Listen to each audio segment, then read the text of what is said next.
দেখেন কি করে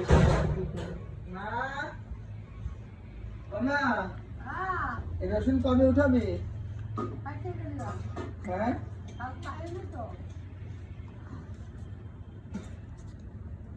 পাইক পেনে কবে?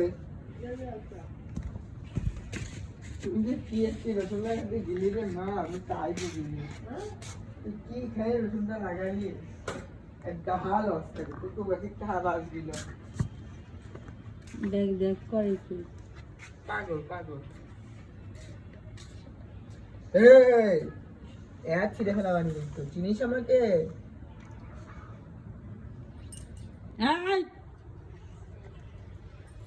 আমার মনে লাগে দেখতে কত বড় দাঁত বেরোর।